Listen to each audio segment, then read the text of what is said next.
Okay, so just a couple of things before we start. First, you will be doing the first vocab quiz this weekend, right? So you will find it under the quizzes tab on the Georgia View site. I will post it probably tomorrow night. I will set it to open Friday morning and to close on Sunday at midnight, right? So you'll have till Sunday at midnight to complete it. It will be open book, and it will cover stuff from today and also from last week, right? Since we didn't do one last week. So, does anybody have any questions about the quiz? I will, by the way, also send a reminder email on Friday to let you know it's open, and then on Sunday, again, to make sure everybody gets it done. Anybody have any questions about the quiz?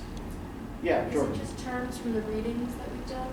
It'll be terms from class as well, right? So, so they will be directly related to the readings that we're doing, but stuff that is in your notes as well, like stuff that, like concepts that we discuss in class will also appear. So it's short answer, not multiple choice. It'll be short answer, yeah. So the purpose of this, remember, is just like to let you know essentially what kind of concepts I consider important enough to put on the exam.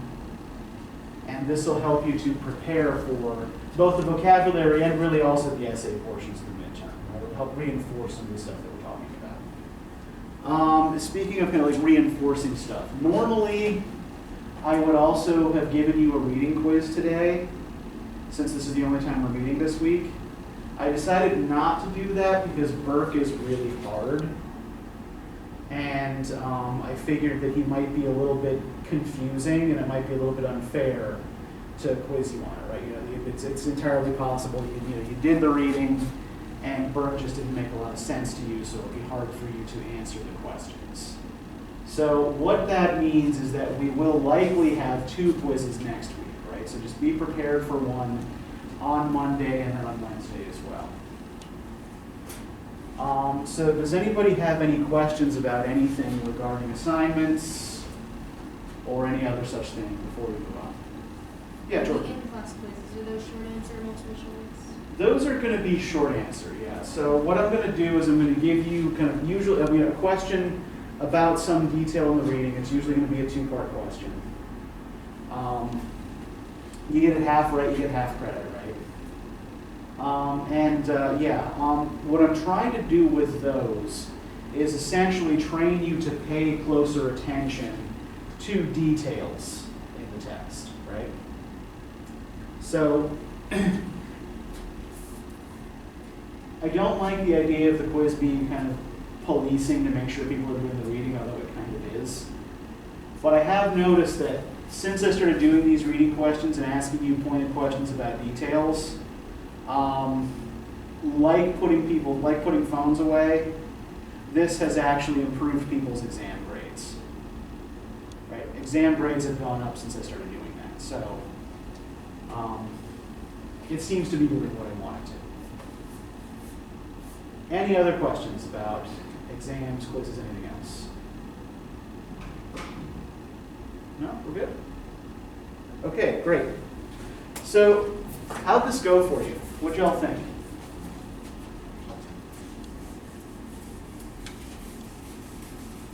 It was a little hard to understand. Okay. Was one of them harder to understand than the other? I think Burke was more harder. Okay, Burke was more difficult. Yeah, and some of that is kind of an issue of style. That in both pieces, the style is part of the argument, right? So Burke is writing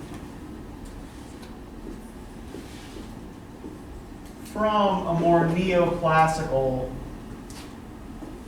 literary perspective, right?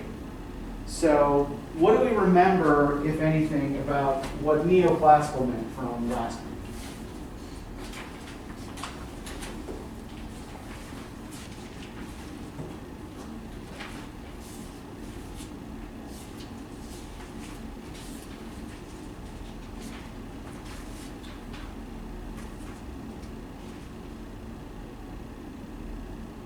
it was more conservative. Okay. Order. Yeah, and Burke's arguments are very much what we would think of as conservative arguments, right? He is actually kind of talking about the preservation of the existing social order, right? This is his big problem with the revolution in France, is that, he argues that we have this social order that he says has grown organically over centuries and is our inheritance from our ancestors. And here, we have a group of, economists and philosophers who basically want to overturn all that. And he believes that's just going to lead to bloodshed and chaos, right?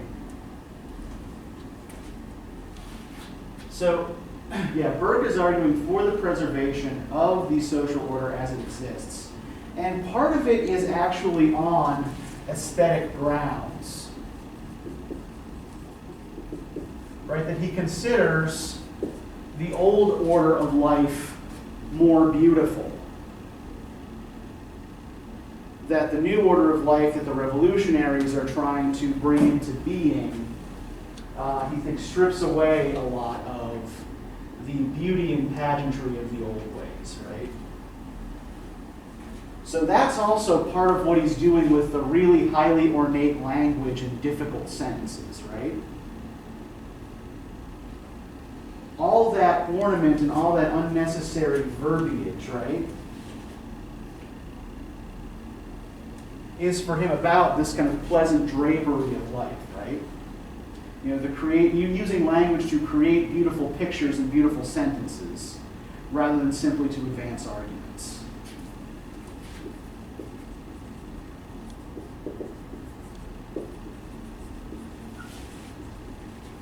We should also note that Burke's early fame was not as a political philosopher, but as an aesthetic philosopher. So one of the things he was best known for was a book with a very, very long title called A Philosophical Inquiry into the Origin. Right, this title is so damn long I can't even remember it without help. Of our ideas of the sublime and the beautiful.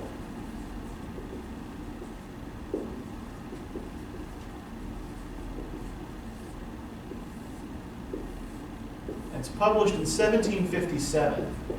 So around the same time that Adam Smith and David Hume are publishing their arguments about sympathy and sensibility, right, as the foundation of our moral sense.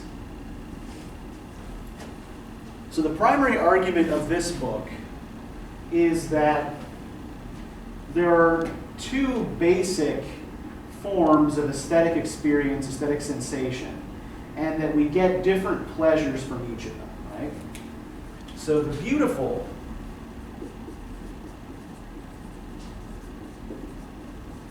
for Burke is that which excites desire. Right? We see something beautiful and we want to possess it, right? It's usually thus kind of small enough that our mind can encompass the whole thing. The opposite of this is the sublime. The sublime is that which excites awe or terror, or both.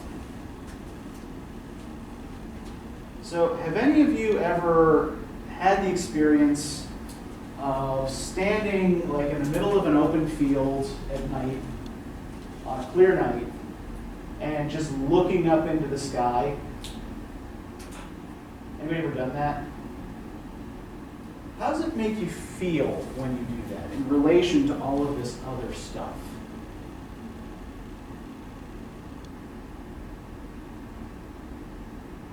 I'd say all of it.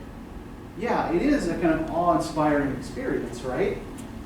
Because usually, like, when we're in awe of something, we feel tiny relative to it, right? Something that inspires awe in us makes us feel small and insignificant. So think about also, like, I don't know if you've ever seen pictures of like those great big statues of Ramesses the Great in southern Egypt, right? They're enormous, and they're meant to project the power and majesty of the pharaoh, right? You're supposed to feel a little bit afraid of them. So this is what Burke argues is, in some sense, kind of this superior aesthetic experience, because the effect it has on you is stronger, right? So we're going to talk about how this relates to Burke's political ideas and Wollstonecraft's arguments against them in a little bit. But let's then look at, let's talk for a minute about the Wollstonecraft essay. So you guys found her a little bit easier. What was easier about her essay? Why was her argument easier to follow? She seemed to have less fluff to it. Okay, yeah.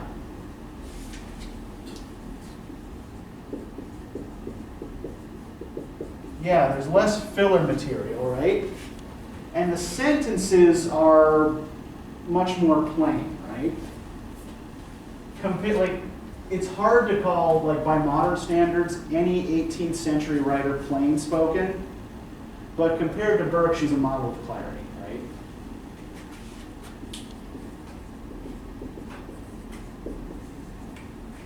And I think if we look at the beginning of her essay, a letter to the Right Honorable Edmund Burke, she actually begins her argument writing an imitation of his style, right?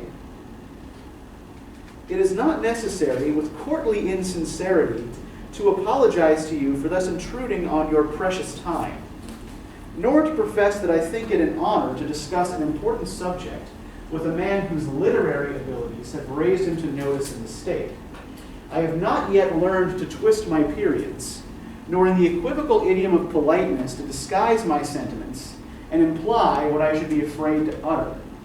If, therefore, in the course of this epistle, I chance to express contempt and even indignation with some emphasis, I beseech you to believe that it is not a flight of fancy, for truth in morals has ever appeared to me the essence of the sublime, and in taste, simplicity the only criterion of the beautiful. But I war not with an individual when I contend for the rights of men and the liberty of reason. You see, I do not condescend to cull my words to avoid the invidious phrase, nor shall I be prevented from giving a manly definition of it, by the flimsy ridicule which a lively fancy has interwoven with the present acceptation of the term. Reverencing the rights of humanity, I shall dare to assert them, not intimidated by the horse laugh that you have raised, or waiting till time has wiped away the compassionate tears which you have elaborately labored to excite. So, why do you think she adopts something like Burke's style in this paragraph? How is that suitable for her purposes here? What's she trying to do? Like mock him? Yeah, it is mocking, right? It is kind of making fun of him. Right? In what ways can we tell that? How can we tell that? What language here tells us that she's making fun of it? When she says, I've not yet learned to twist my periods. Yeah.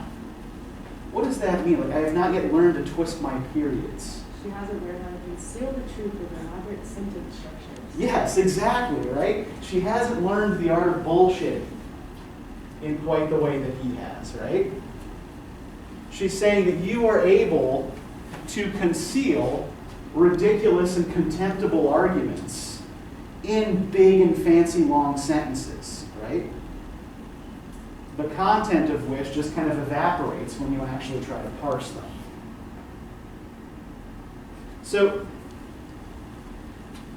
What's kind of ironic here, though, about her saying, I have not yet learned to twist my periods?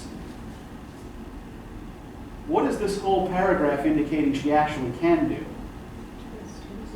Yeah, she's showing she actually can argue on his terms, right? And what does she note as the primary source of his fame? What has brought him to notice in the state?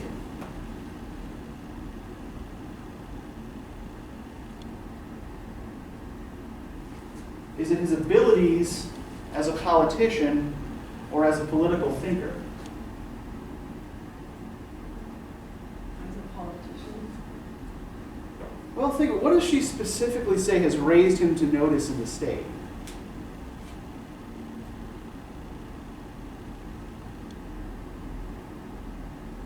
Near the top of page 205.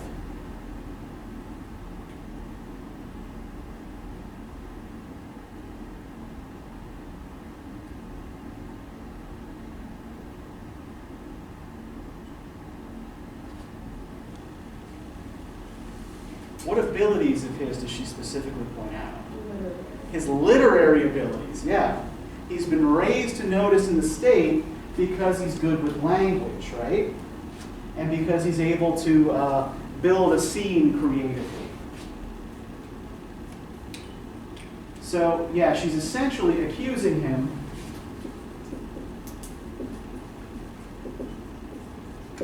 of hiding behind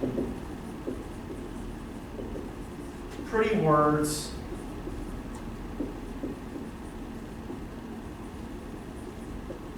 and made up stories, right? Flights of fancy and all that sort of thing, right?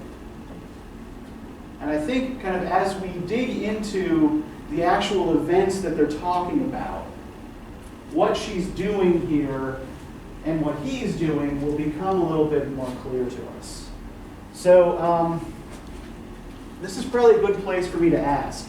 What do you all actually know about the French Revolution? I'm not good with this. Okay. And silence. Okay. All right. So, let's start for a minute with why people would care in Britain about what's happening in France, right? Why might people in Britain in the late 18th century be particularly concerned or interested in things that are happening in France?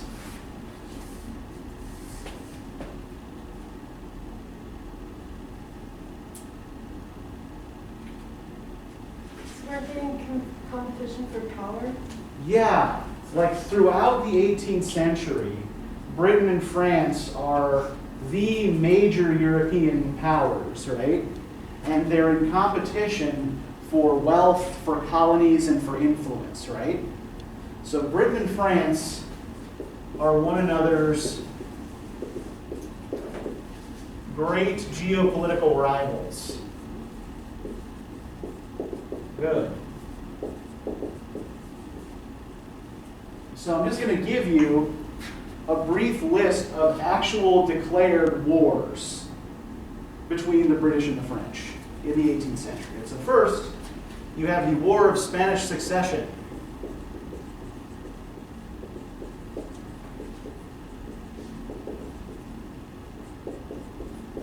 From 1702 to 1713. You have the War of Austrian Succession.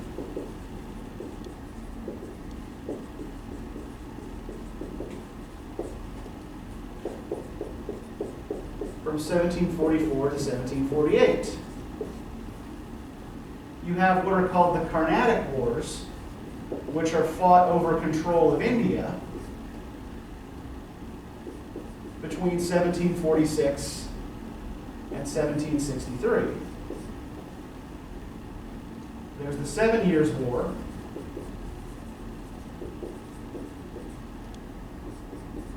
between 1756 and 1763. So some of these conflicts are running concurrent with each other, right?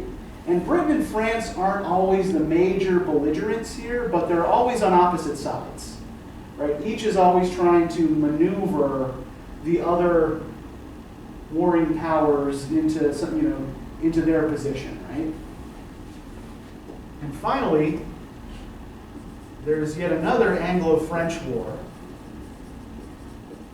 between 1778 and 1783. And one of the reasons I feel like it's important to mention these last two, right? We call these different things in the US. Does anybody know what we call the 7 Years' War from 1756 to 1763 in the United States? What name we give this? French and Indian? Yes, good. Yes, Savannah. Yes, this is the French and Indian War.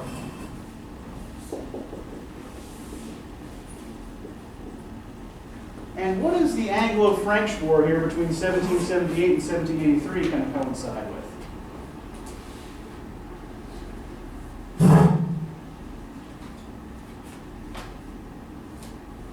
Think real hard about this one.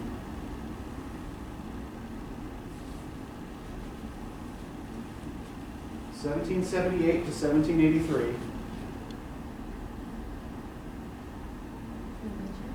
What's that? Religion. Religion is always in the background of a lot of these because England is Protestant and France is Catholic. But religion isn't the major point of issue here.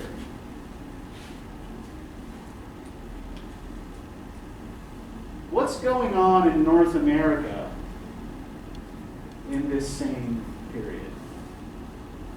1778 to 1783. American Revolution. Yes, exactly. Now the reason I point these out to us, or to you, is to show that like these historical events that we regard as these kind of special shaping moments in the history of our country, right, are actually part of bigger geopolitical conflicts, right? That there are other bigger wars going on, that our local conflicts here, things that we regard as these kind of local battles, were only a relatively small part of. So people in Britain care about what happens in France. Like, one, because it's close by, right? It's just separate. France and England are separated only by a thin strip of water. On clear days from Dover in southeastern England, you can actually see the French coast.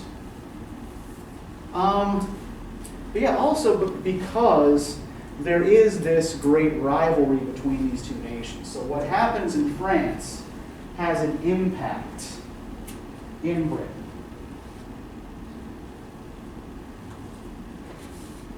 So let's move from here to what actually happened during the French Revolution, right?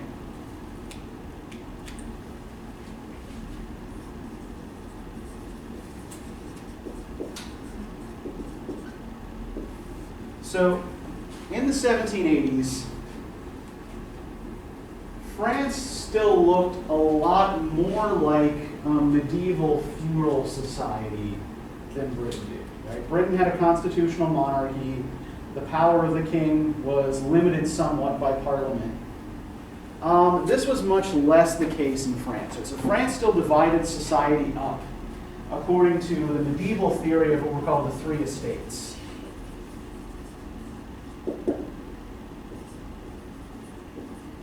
Right, the first estate, the oratores, those who pray. The second estate, bellatores, which in Latin means those who fight. And the third estate, laboratores, which translates to those who work. So the oratores then would be who? Those who pray. Who would the first estate represent? The Catholics? Well, would it represent, like, if France is a Catholic country generally, right? Who more specifically would be represented in the first estate? The church. Yeah, the first estate was the church. Who would the second estate be? Those who fight.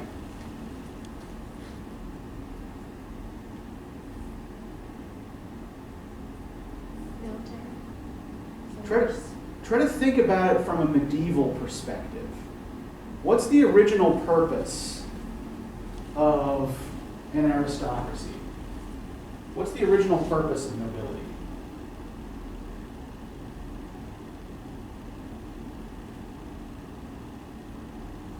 So the way medieval society worked, right?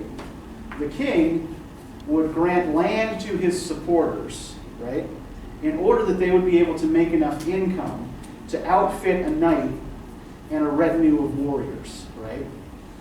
So the bellatories, those who fight, are the nobility.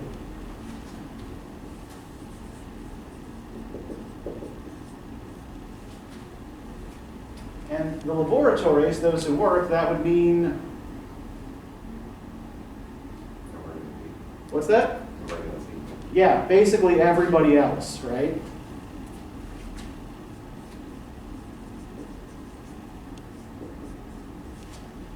And so to give you some sense of how these three estates were kind of distributed through the population, right? So the population of France in the 1780s was about 28 million people.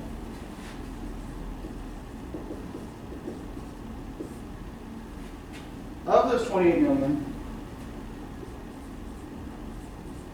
100,000 belonged to the first estate.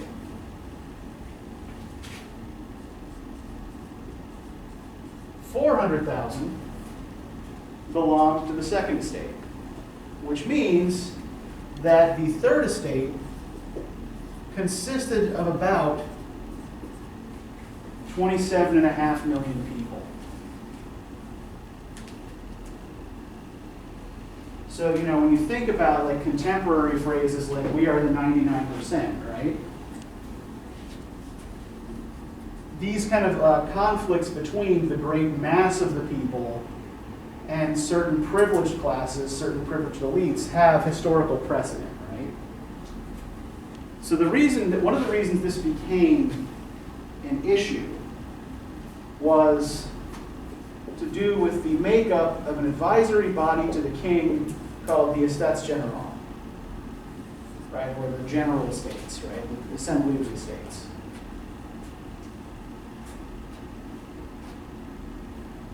Proportionally, how do you think each of these groups was represented in the Estates General? Just give me a guess.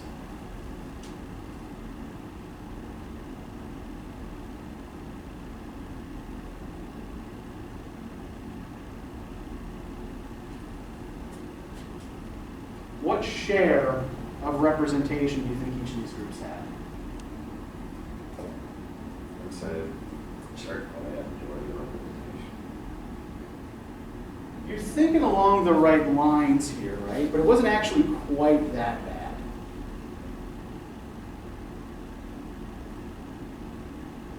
Each of these groups actually had equal numbers of delegates to the Estates Generales, right? So you had roughly the same number of people representing 27.5 million as you did representing 100,000. What that meant is that the first and second estates typically had a lot more influence over the king, right? And thus over policy. Now, in 1789, this became especially problematic for a couple of reasons, right? One, there was a bad harvest. There had been several years of bad harvests, which led to overpopulation of cities, right, as people left the countryside and moved into bigger cities looking for work. There was mass unemployment. About a third of the adults living in Paris in 1789 were unemployed. And also huge inflation, right? Prices of food went up like crazy because it was, grain was scarce. So you have a bad harvest, you have mass unemployment,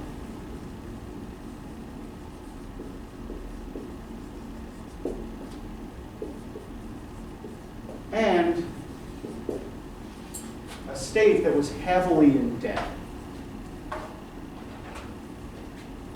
Now you compare that, right, the way the average person was living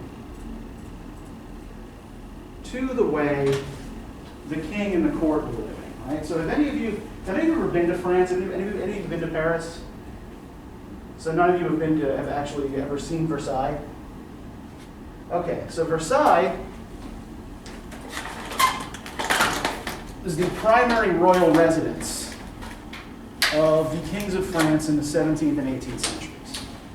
This is where the court was located. It's about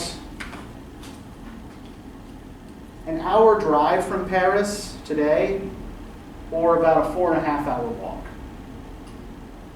So if you were leaving Paris on foot to try to get to Versailles, it would take you about 4.5 hours to get there, right? And this is what the grounds look like.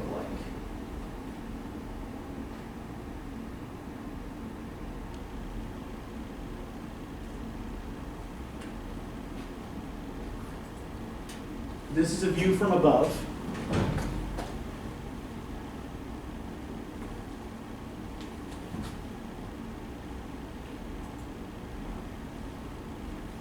And this is what it looks like inside.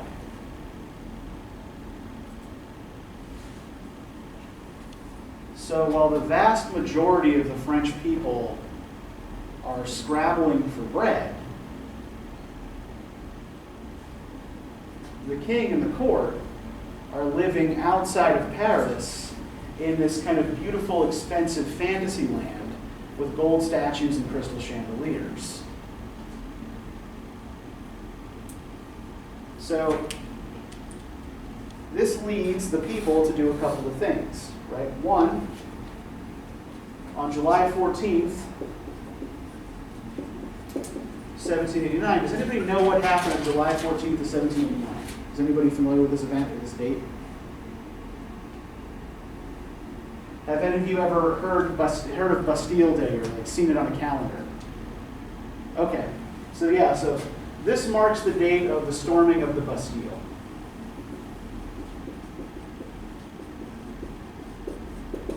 So the Bastille was a fortress in Paris that was used as a prison. And at the time that the people stormed it, there weren't really very many people being kept there. There's a couple of political prisoners who'd been there for a very long time. So the storming of the Bastille was more a kind of symbolic victory for the people than any kind of actual accomplishment.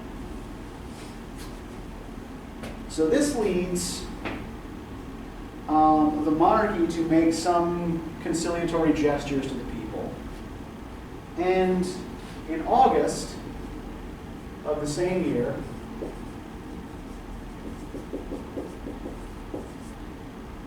the new National Assembly, which consists almost entirely of delegates from the Third Estate, with a couple from the First and Second Estates who decided to side with them, they form they create a document called the Declaration of the Rights of Man and Citizen.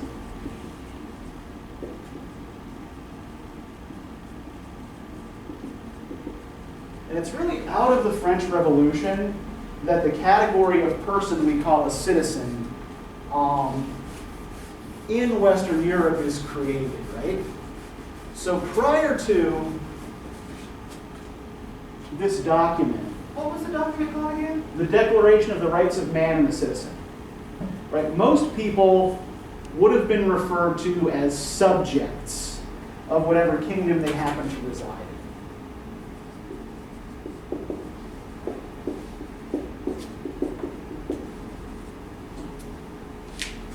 What's the difference between a subject and a citizen? If you're a subject, what does that mean? You have no power. Yeah, a subject has to obey, right? A subject is subject to someone else's will, right? So the relationship between the subject and the government is one of submission, right? You have duties that you're expected to fulfill with the government. subject has duties. So how then is a citizen different from a subject? What does a citizen have that a subject doesn't? Rights? Yeah. A citizen can actually demand things from the government, right? A citizen can participate in government processes. A citizen is owed, instead of having duties to the government, they are owed things by the government, right? So this document is a complete reframing of the typical relationship between the ruler and the ruled. Everybody still with me? Everybody following me? Okay, so like most radical changes, right? This does not kind of have an immediate impact, right? For one thing, people can't eat declarations of rights, right? So because bread shortages continue, and this is the event that Burke and Wollstonecraft are specifically writing about. On the 5th of October,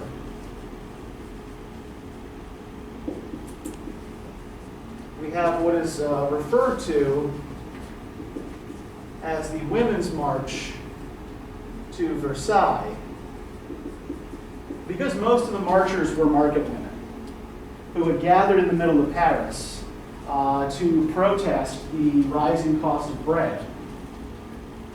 They and some of their allies basically took over the Paris City Hall, seized a bunch of armaments as well as provisions, and marched for 6 hours, often dragging their little children along or carrying them with them, out to Versailles. So again, to give you some sense, if you're walking at a fast pace from Paris City Hall, where it was in 1789, out to Versailles, you'll get there in 4.5 hours. Because they were burdened down with equipment and with small children, it took more like 6.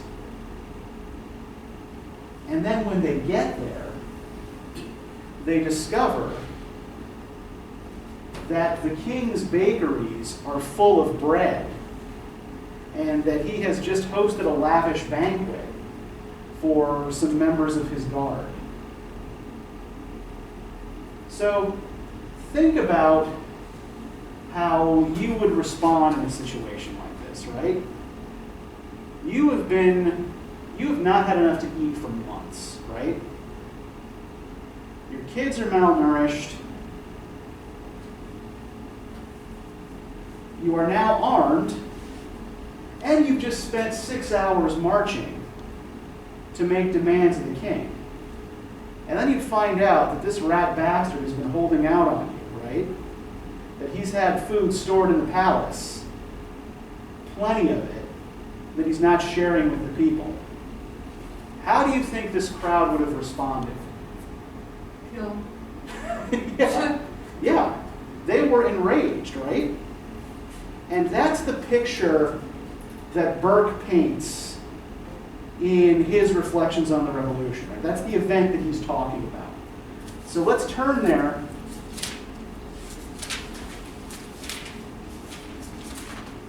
For a moment, to page 200.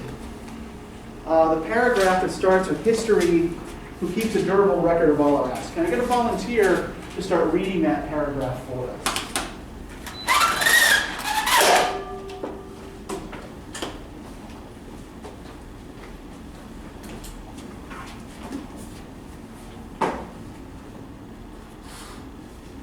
History. Thank you, Savannah.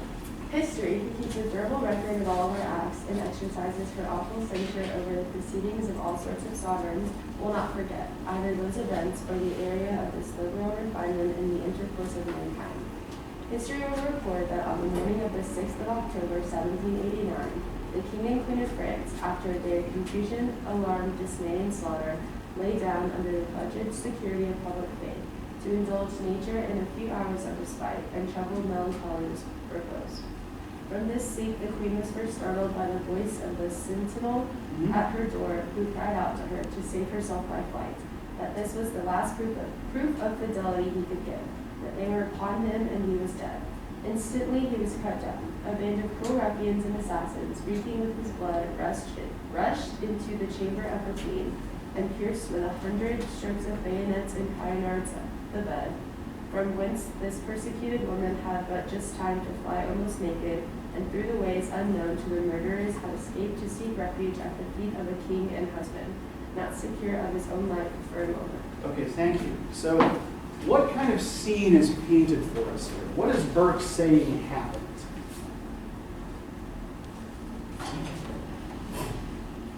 What's his version of events here? That they were like unprovokedly attacked, like they didn't do anything, like there should have been no reason for it. Yeah, because the attack was largely unprovoked, right, and unexpected. That, the people had pledged their security, right? That they weren't supposed to come rushing into the chambers and kill anyone, right? But then what do they do anyway? Yeah, what part of the castle do they specifically invade? This is actually kind of important. The chamber of the queen? Yeah, they invade the queen's bedchamber, right? And what do they do to her guard?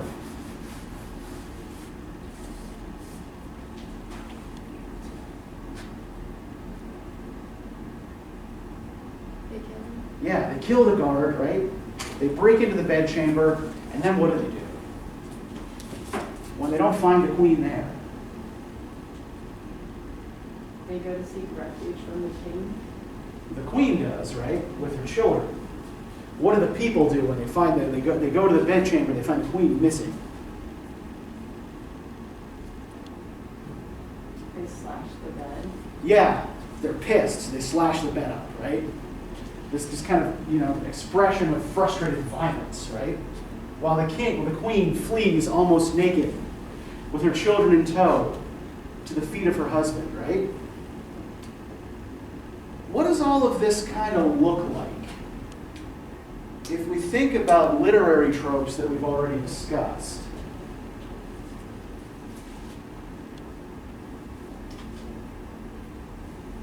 Or Yeah, this is actually kind of like the language of the Gothic novel, right? In particular, the language of the female Gothic, which is usually about a threat to a woman's virtue, right? So here's another fun fact about Burke's version of events. This didn't happen.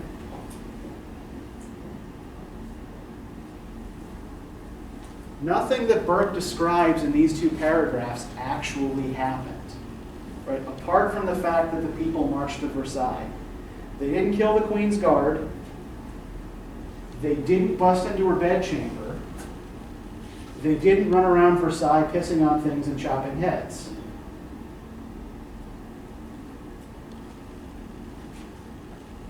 So what he's trying to do is what? Why do you think he would represent events in this way if this isn't the way they happen? What's he trying to do? Or what is he trying to evoke in his readers? Anger at the common people. Okay, yeah, he's trying to get people mad at the ordinary French citizens, right? The participants in this women's march. And he's doing this by representing the queen as a threatened woman and mother, right? And the fact that they slash up the bed with bayonets and with daggers, right, is the threat he's suggesting here just to her life. Consider also that she flees almost naked to the feet of her husband, right? What's the other implied threat here?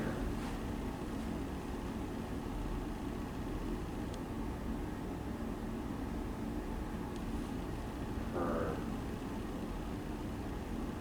I guess you could say like decency or Yeah, there's a sexual threat implied here as well, right? They're attacking the bed with long, sharp things, or long, pointy things, right? And then she has to run away naked to be protected by the king, right? So there's an implied sexual threat here as well.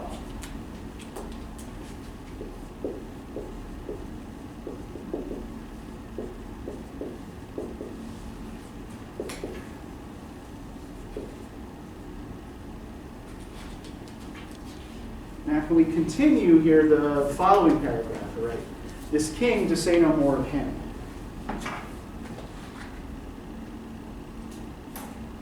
Somebody who hasn't read, please. This king, to say no more of Thank you. him, and this queen and their infant children, who once would have been the pride and hope of great and generous people, were then forced to abandon the sanctuary of the most splendid palace in the world, which they left swimming in blood, polluted by, and massacred, and strewed with scattered limbs and mutilated carcasses. Thence they were conducted into the capital of their kingdom, to have been selected from the unprovoked, unresisted, promiscuous slaughter, which was made of the gentlemen of birth and family who composed the king's bodyguard. These two gentlemen, with all the parade and execution of justice, were cruelly and publicly dragged onto the block and beheaded in the great court of the palace. Their heads were stuck upon spears and led the procession, whilst the royal captives who followed in the train were slowly moved along. Amidst the horrid yells and shrilling screams and frantic dances, and Infamous contumacies. and the unutterable abominations of the furies of hell, and the abused shape of their vilest of women. After they had been made to taste drop by drop more than the bitterness of death, in the slow torture of a journey of 12 miles, protracted to 6 hours, they were under a guard composed of those very soldiers who had thus conducted them through this famous triumph, lodged in one of those old palaces in Paris, now converted into the Bastille for kings. Right? Thank you. So, what stands out to you about this particular scene that Burke paints here? So the king and queen are captured, right? Are being dragged back to Paris in chains.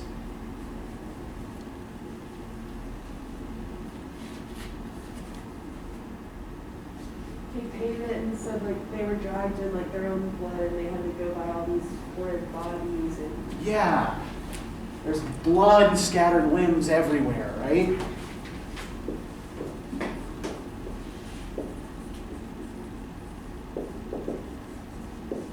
So yeah, it's this scene of horrors and of carnage, right? Again, yes, the king and queen were taken as prisoners back to Paris, right? But that part didn't happen. What else is interesting about Burke's scene here? Who does, apart from the king and queen, who are the primary actors in this scene?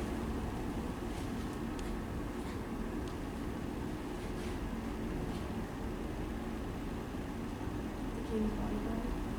Okay, they got these two members of the king's bodyguard who are supposedly dragged to the block, beheaded, right? And they have their heads carried before the procession on spears, right? Again, didn't actually happen.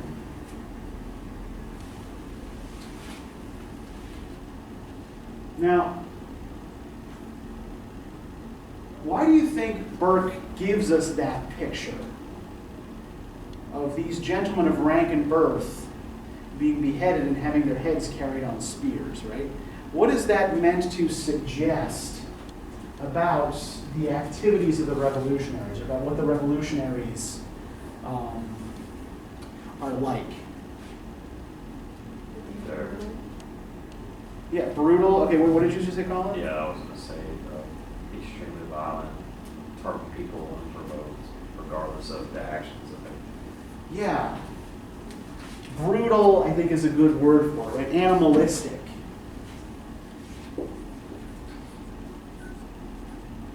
Maybe, barbaric, right? Heads on spears is something that we tend to associate, not so much with cultures we regard as civilized, right?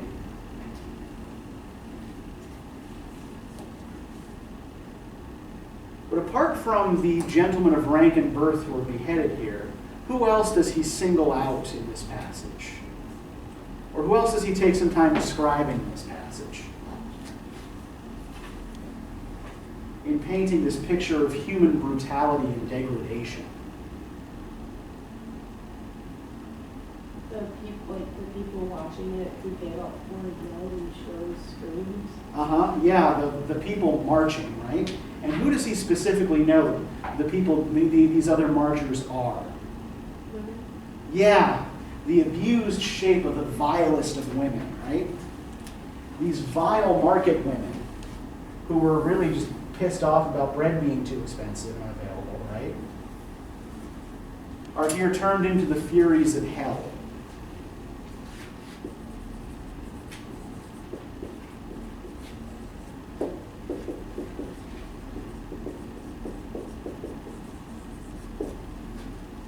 And one thing I do want to point out here too is that, like, with hindsight, we can see that the French Revolution went in a violent direction, right?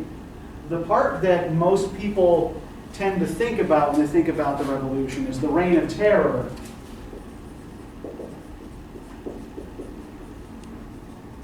Of 1793 and 94,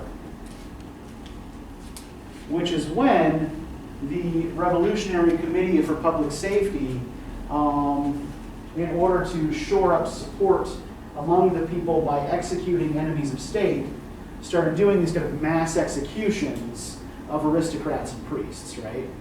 And basically anyone who was regarded as a traitor or a danger to the state. But remember that when Burke is writing in 1790, this is still 3 years away. And Burke was well informed enough to know that the picture he's painting of events is inaccurate. So there is here an intentional distortion, right, before the revolution has descended into the kind of bloodshed that he talks about. Right. Now let's compare this to the paragraph that he writes about Marie Antoinette on page 201. So can I get somebody to start reading from, it is now 16 or 17 years since I saw the Queen of France. Someone who has not yet read. It is now 16 Thank or you. 17 years since I saw the Queen of France, and the dauphiness at Versailles, ensuring never laying on this board, which she hardly seemed to touch, a more delightful vision. I saw her just above the horizon, decorating and cheering the elevated sphere she just began to move in, glittering like the morning star, full of life and splendor and joy. Oh, what a revolution! And what in heart must I have to contemplate without emotion that elevation and that fall. Little did I dream when she added titles of veneration to those of enthusiastic, distant, respectful love, that she should ever be obliged to carry the sharp antidote against disgrace concealed in that bosom. Little did I dream that I should have lived to see such disasters fallen upon her in a nation of gallant men, in a nation of men of honor and of cavaliers. I thought 10,000 swords must have leapt from their scabbards to avenge even a look that threatened her with insult. But the age of chivalry is gone. That of sophisters, Economists. and calculators had succeeded, and the glory of Europe is extinguished forever. Never, never more shall we behold that generous loyalty to rank and sex, that proud submission, that dignified obedience, that subordination of the heart, which kept alive, even servitude itself, the spirit of an exalted freedom. Okay, let's pause there for a second, right? And let's think about Burke's description here of the Queen, right? The way he talks about Marie Antoinette. How does he describe her? You notice like anything interesting or unusual in the language he uses to discuss the Queen? That she was glittering like a morning star. Glittering like a morning star. Yeah, good. What else? Let's try to build up a pattern here. She's glittering like the morning star.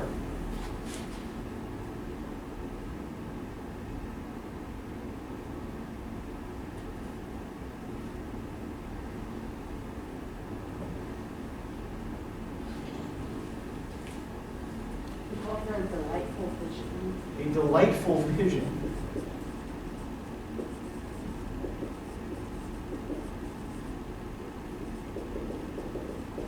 Anything about the way she moves or the way he perceives her moving that might be related to the whole morning star thing as well?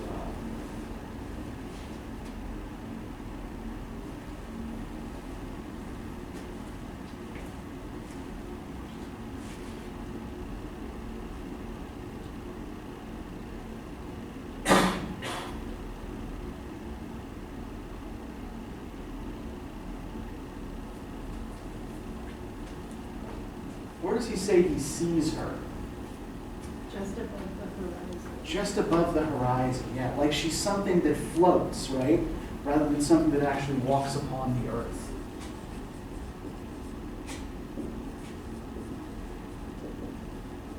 And she seems to be described almost as like one of those kind of beautiful ornaments of life, right?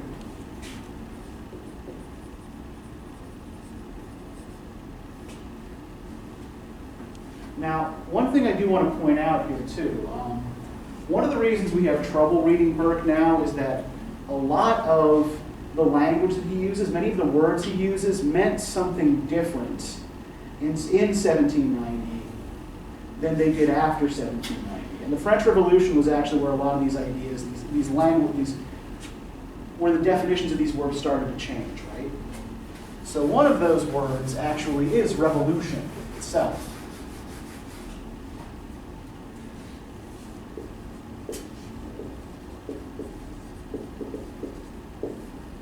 The original meaning of the word revolution is simply a return to a point of origin.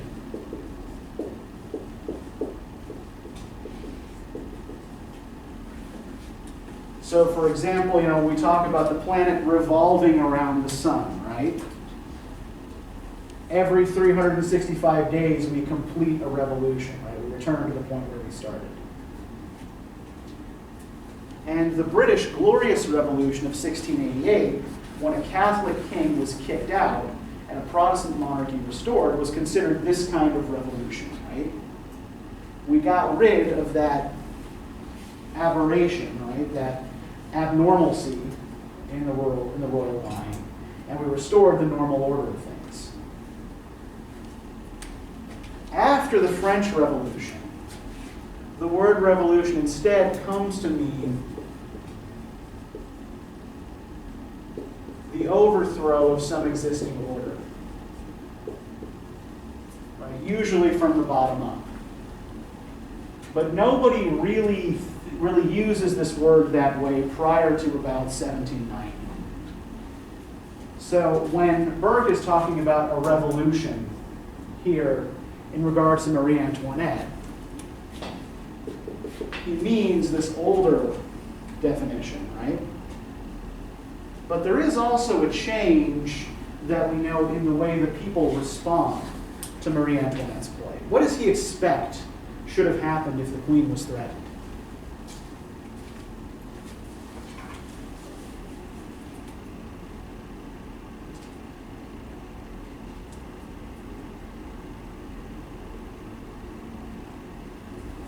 What is the people's failure to protect Marie Antoinette evidence of for him?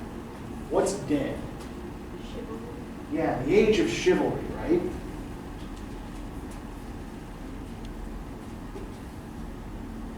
Right, this age of kind of like gracious, noble behavior towards people perceived as weak, right? Which also assumes a certain level of feminine passivity, right? In a system of chivalry, the queen needs to be protected because women are supposed to be protected, right? So, this is the kind of system that Burke laments, right? And I think what he's contrasting here, right, the reason he mentions specifically the market women and then talks about the queen, right, is he's trying to contrast between the sublime,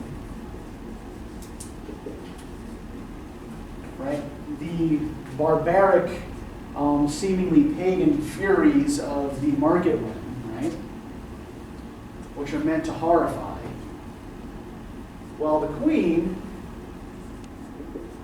is presented as the beautiful, right,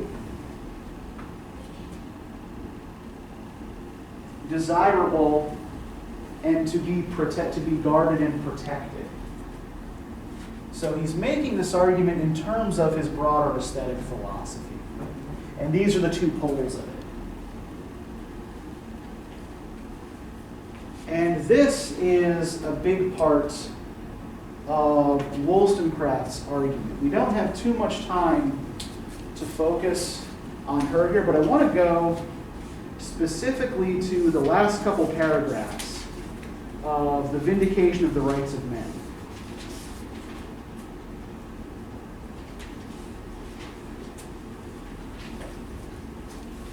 Can I get somebody to read the paragraph that's on page 208 that starts with, "I know indeed that there is often something disgusting in the distresses of poverty." Someone who has not read it, preferably.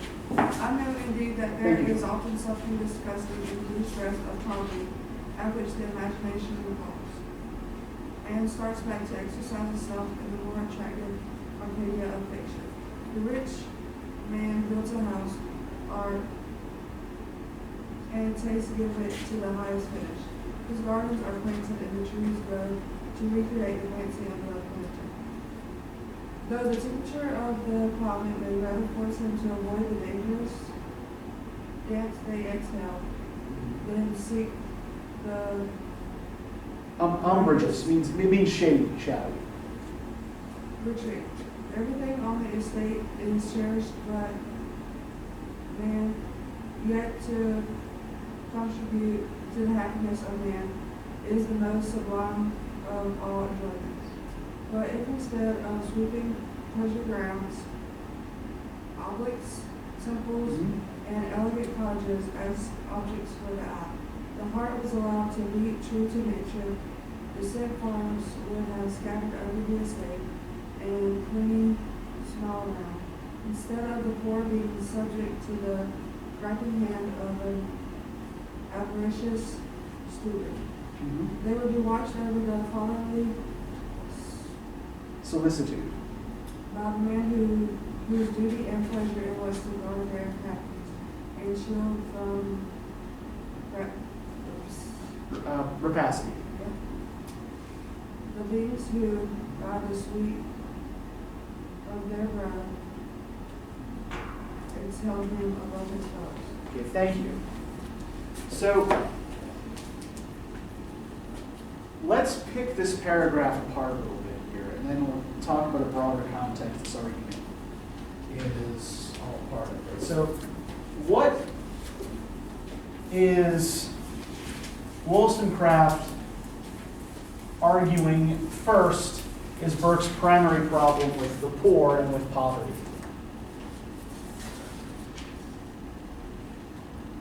Looking down on it. Yeah, and why specifically? Why does he look down on it, does she think? Because it doesn't fit his aesthetic. Yeah, it's not pretty, right? It's neither sublime nor beautiful. Particularly not beautiful, right? It's hard to accommodate to the kinds of pretty fictions that he likes. So how does the rich man on his estate live according to Burke's idea of fictions? What does the rich man on the estate do according to Wollstonecraft?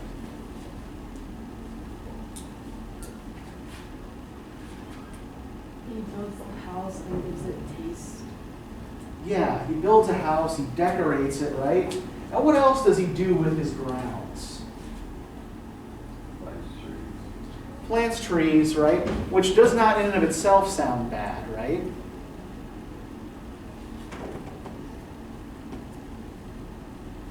But he plants trees that are not native to the climate, right? And that thus aren't any good for shade. And in fact, maybe you don't really want to go near. Like, I don't know, what are those trees that drop those berries that smell like shit when you step on them? I think ginkgo trees, I think they're called, yeah. They're, an attractive ornamental tree, right?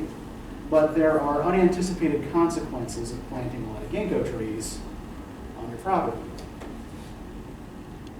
Everything on the estate is cherished by man, right? And let's think back to last week. Does anybody remember what Gothic follies were?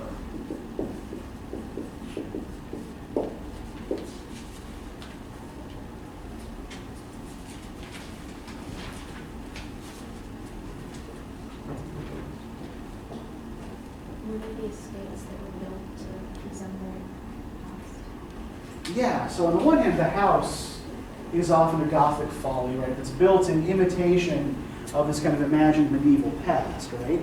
But remember, too, that these people who were building these faux medieval estates were also filling their covering their property with like these fake hermits' grottos, right?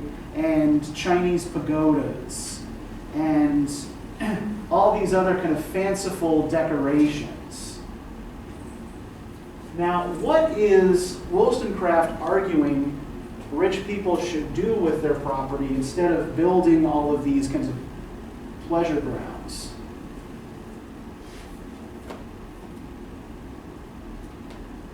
Instead of building things up for your private pleasure, what could you be doing?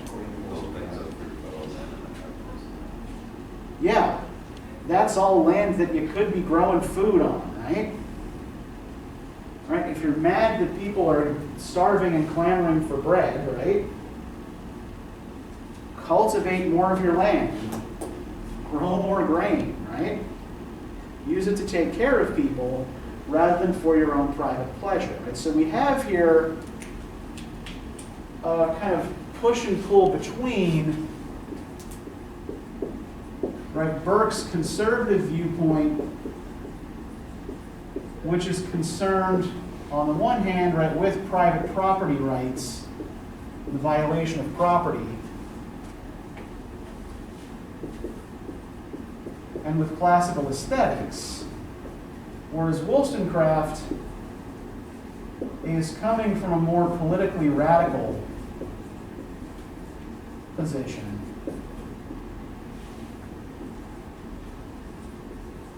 That is arguing for the redistribution of property and for different ways of using it. And both of these pamphlets were written and published relatively quickly, right?